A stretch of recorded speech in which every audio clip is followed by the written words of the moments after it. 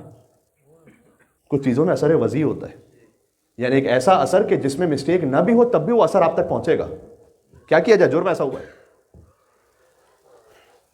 تو امام نے کہا کہ تم اضحیٰ اور فطر نہیں کر پاؤ گے, موفق نہیں ہو پاؤ گے, تو پھر کب تک مولا ہمیشہ ایسا ہی ہوگا.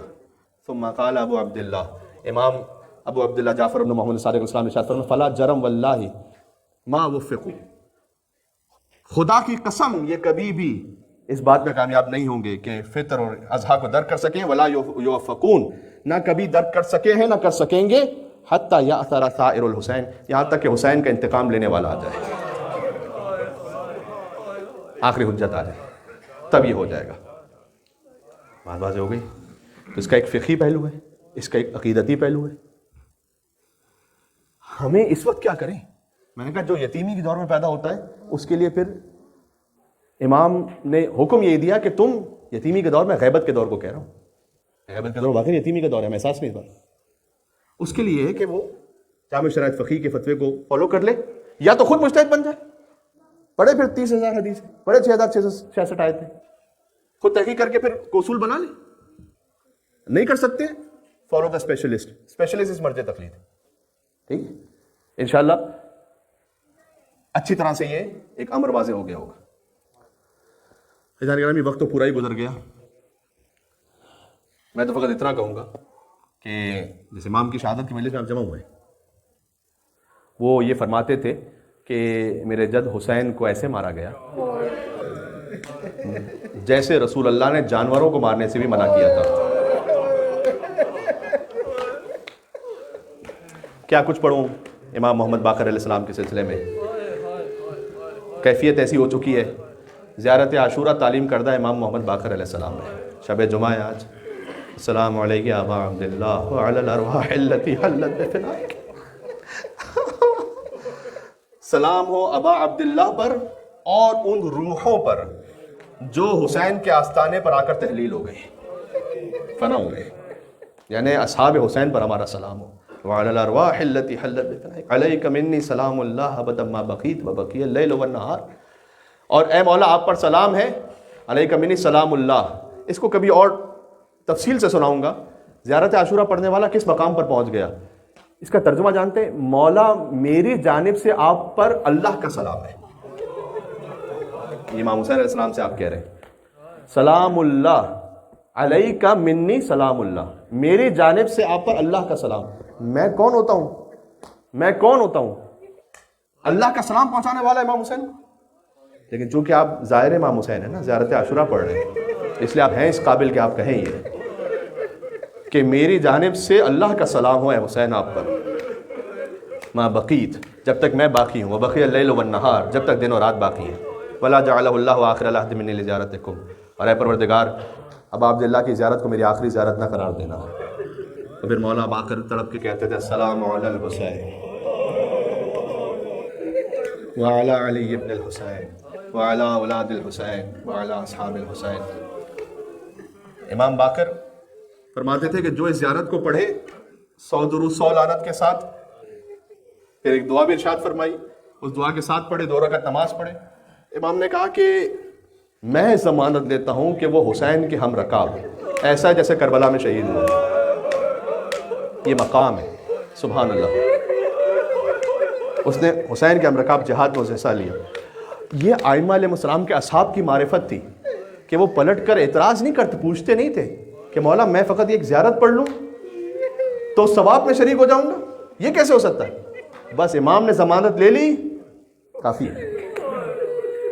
امام کہتے تھے کہ جو میرے جد حسین کو یاد کرے اور پانی پی رہا ہو, اللہ اسے 70,000 نیکی عطا کرتا ہے.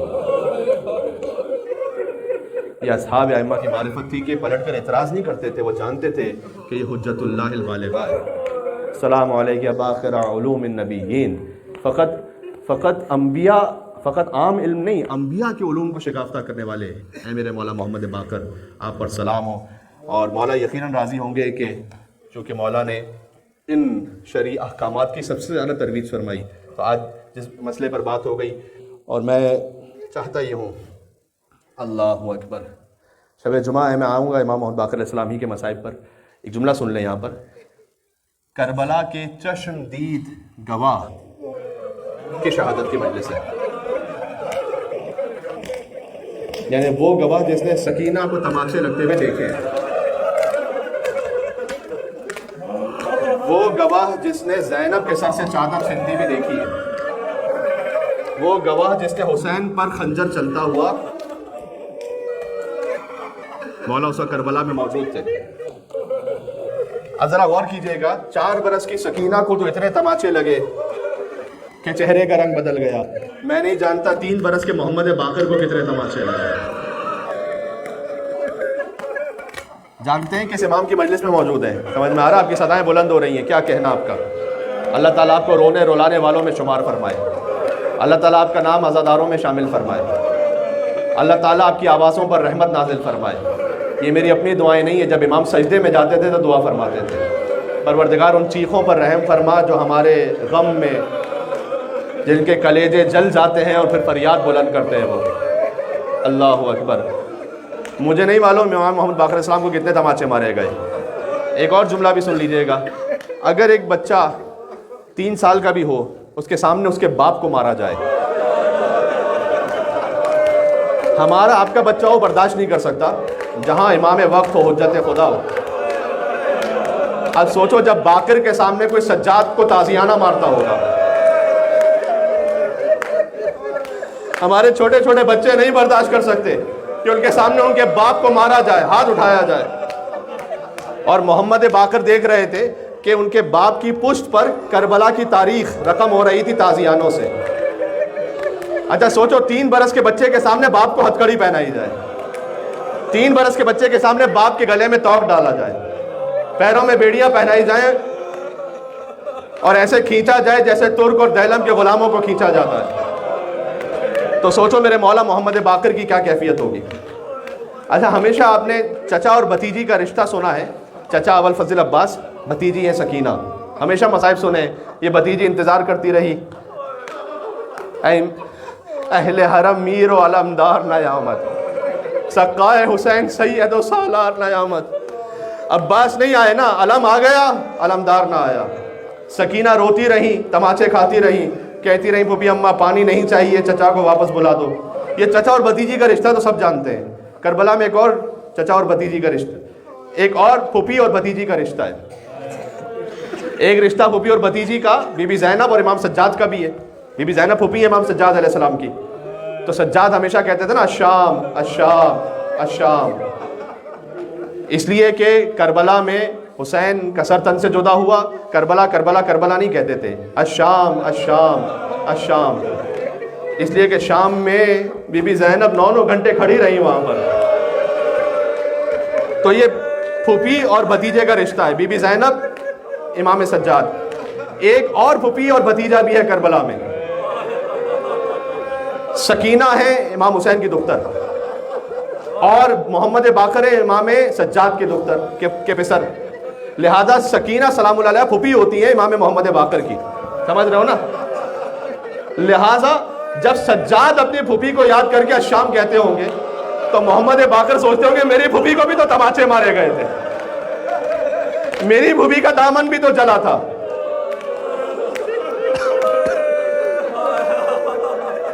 خدا کسی غم میں نہ رلائے آپ کو. مولا محمد باقر کے صدقے میں حاجات کو پورا فرمائے. شب جمعہ ہے، آج حسین کی ماں فاطمہ زہرا کربلا میں حاضر ہے. آج 1,24,000 انبیاء کربلا میں حاضر ہیں. آج وہاں وہ زیارت پڑھ رہے ہیں، السلام علیکم یا وارث آدم صفوت اللہ یا وارث نوح نبی اللہ. آج حسین کی ماں جب وہاں حاضر ہیں، جانتے ہو نا سید مہدی بحر العلوم سے کہا گیا، شب جمعہ تھی کہ شہزادہ علی اکبر کے مصائب پڑھ دے حرم امام حسین میں. کہ میں پڑھ تو دوں گا، مستورات میں سے کوئی حسین کی ماں کو سنبھال سکتا ہے وہاں پر؟ عزیزوں گریہ ہو گیا. مجھے مکمل کرنی ہے بات آہستہ آہستہ آگے بڑھا رہا ہوں. جب ملا عباس مازندرانی نے حضرت علی اکبر کے مصائب پڑھ دیے وہاں پر اور خواب میں امام حسین کو دیکھا، مولا نے کہا ہے ملا عباس تیرا شکریہ، تو نے آ کر مجھے میرے لال کا پرسہ دیا، لیکن آئندہ کبھی شب جمعہ میرے حرم میں علی اکبر کے مصائب نہ پڑھنا۔ میں نے کہا مولا کیا میں نے غلط پڑھا، مجھ سے خطا ہو گئی؟ کہا نہیں تو نے ٹھیک پڑھا، لیکن ہر شب جمعہ مدینہ سے میری ماں فاطمہ زہرا میری زیارت کو آتی ہے، جب سے تو نے اکبر کے مصائب پڑھے فاطمہ زہرا کو غش آ گیا۔ شب جمعہ عزیزوں عجب رات ہے، جہاں جہاں تک آواز جا رہی ہے میرے سارے یا حسین کہہ کے دل پر ہاتھ مارتے رہنا۔ آج شب جمعہ حسین کا پرسہ اور محمد باقر کا پرسہ دینا ہے، ان کی ماں فاطمہ زہرا سلام اللہ علیہا کو جب امام باقر کو زین میں زہر دیا گیا۔ یہ وہ امام ہے، اکثر ائمہ کو انگور میں زہر دیا گیا، لیکن امام کو زین میں زہر لگا کر امام سے کہا کہ اس پہ سواری کیجیے آپ، اور امام جب سوار ہوئے تو امام کے قدم مبارک سے وہ زہر ان کے جسم میں سرایت ہونا شروع ہوا۔ ایک مداح سے میں نے تعبیر یہ سنی ہے کہ امام اس زہر سے ایسے تڑپ رہے تھے جیسے مچھلی کو پانی سے نکال دیا جائے۔ شدت زہر سے مولا تڑپتے رہے یہاں تک کہ آخر میں وصیتیں فرمائی۔ حشام ابن عبد الملک اللعین نے امام کو زہر دیا ہے۔ 7 ذی الحجہ 114 ہجری امام کی شہادت ہے، آپ شہادت کی مجلس میں آپ تشریف فرمائے۔ امام کو جب زہر دے دیا گیا، وقت آخر بالکل آ چکا تھا، امام نے کہا کہ اے بیٹا جعفر صادق، مجھے اس لباس کا کفن دینا جو میں نے پہن کر ساری زندگی جس سے نماز پڑھی ہے۔ مولا کفن کی وصیت تو فرما گئی آپ نے کر لی، اس لیے کہ موقع تھا، آپ نے کفن کے بارے میں وصیت کر لی۔ حسین کیا وصیت کرتے ہیں؟ حسین نے کہا بیٹا سجاد، کوئی میرا چاہنے والا مل جائے اسے کہنا ٹھنڈا پانی جب پینا تو یاد کرنا تمہارا مولا پیاسا ہو۔ او سمیتم بے غریب او شہید فانتبونی، اور جب بھی کسی غریب کا ماتم کرنا ہو یاد رکھنا تمہارا مولا سب سے غربت پہ مارا گیا۔ حسین کی وصیت یہ تھی کہ بیٹا جعفر صادق میری قبر پر ایک چراغ جلا دینا، یہ امام کی وصیت ہے، تاکہ قبر کے اطراف میں روشنی رہے۔ اے مولا، آپ نے یقیناً وصیت فرمائی اور اس وقت وہ قبر روشن ہو گئی ہوگی، لیکن آج امام کی قبر مسمار بھی ہے، وہاں اندھیرا بھی ہے، تاریکی بھی ہے۔ جنت البقیع میں امام حسن جو مولا محمد باقر کے نانا ہوتے ہیں، امام زین العابدین جو امام کے بابا ہوتے ہیں، امام محمد باقر، امام جعفر صادق، 4 قبریں ہیں، چاروں مسمار۔ اور اس میں سب سے زیادہ غربت میں امام باقر کیوں ہے جانتے ہو؟ اس لیے کہ امام باقر کی شہادت آتی ہے 7 ذی الحجہ کو، تو جو حتیٰ شیعہ حاجی بھی ہوتے ہیں، ایران سے آئے ہوئے، عراق سے آئے ہوئے، کچھ پاکستان سے گئے ہوئے، وہ جنت البقیع جاتے ہیں، لیکن حج کے سلسلے میں 7 ذی الحجہ تک تقریباً سارے مکہ پہنچ چکے ہوتے ہیں۔ 7 ذی الحجہ کو کوئی نہیں ہوتا مولا محمد باقر کی قبر پر، کوئی بھی نہیں ہوتا۔ ایک مداح کہہ رہے تھے دعا کرو جب مدینے پہنچو تو دن کی روشنی میں پہنچو، رات میں نہ پہنچو، اس لیے کہ دن کی روشنی میں سب ایک جیسا نظر آتا ہے، جب رات میں پہنچتے ہو تو ایک جگہ اجالا ہے، ایک جگہ تاریکی ہے۔ اچھا کوئی مجھ سے کوئی بچہ پوچھے کہ مولانا جنت البقیع میں آپ نے نام لیا امام حسن کی قبر، امام زین العابدین کی قبر، امام محمد باقر علیہ السلام کی قبر، امام جعفر صادق علیہ السلام کی قبر، تو آپ نے بی بی فاطمہ کا کیوں نہیں کہا؟ تو میں اسے بتلا دوں کہ بیٹا بی بی فاطمہ کی قبر کا پتہ نہیں ہے کہ وہ کہاں پر ہے، رسول کی بیٹی کی قبر کا پتہ نہیں ہے۔ بس عزیزوں آپ نے گریہ کر لیا، مصائب ہو گئے۔ امام محمد باقر علیہ السلام کی شہادت ہوئی، امام جعفر صادق علیہ السلام نے غسل و کفن دیا، جنازہ پڑھا، جس کا وارث زندہ ہو یہ اہتمام ہو جاتا ہے۔ لا یوم کا یوم الحسین، حسین جیسا کسی کا دن نہیں ہے کہ بیٹا سامنے موجود ہو، باپ کی پامال لاش کو چھوڑ کر جا رہا ہو اور کہہ رہا ہو کہ اماں انہوں نے اپنے لاشیں تو دفنا دی ہیں، میرے بابا کا لاشا دفنانے والا کوئی نہیں ہے۔ کیا اس پورے بن میں کوئی حسین کو مسلمان بھی نہیں سمجھتا؟ امام باقر کو احترام کے ساتھ دفن کر دیا گیا، لیکن مولا 8 شوال وہ موقع بھی آیا کہ آپ کی قبر کو پامال کیا گیا۔ 4 ائمہ کی قبریں پامال ہوئی۔ آخری جملہ کہنے لگا ہوں، شب جمعہ یا حسین کہہ کر میرے ساتھ رو سکو۔ 4 ائمہ کی قبریں پامال ہوئیں، لیکن لاشا فقط ایک امام کا پامال ہوا۔ جب دائیں طرف کے گھوڑے بائیں طرف دوڑ گئے، جب بائیں طرف کے گھوڑے دائیں طرف دوڑ گئے، ایک بہن دلِ زینبیہ سے دیکھ رہی تھی اور فریاد کر رہی تھی، نانا صلی علیک ملائکۃ السماء، آپ پر آسمان کے ملائکہ نے نماز پڑھی، وہذا حسین مرمل بالدماء، یہ آپ کا حسین ہے جو خون میں گلتا ہے۔ ظالموں نے حسین کی لاش کے اتنے ٹکڑے کیے، بیٹی پہچان نہ سکے۔ بابا تم کہاں ہو بابا؟ آواز آئی الیہ الیہ یا بنیا، اے میری سکینہ ادھر آ جا. جب سکینہ آخری جملہ سکینہ پہنچی, سینے پر جگہ نہیں تھی سو سکے, بچی نے باپ کے قدموں پر سر رکھا. شام غریبہ سکینہ حسین کے قدموں پر سوئی.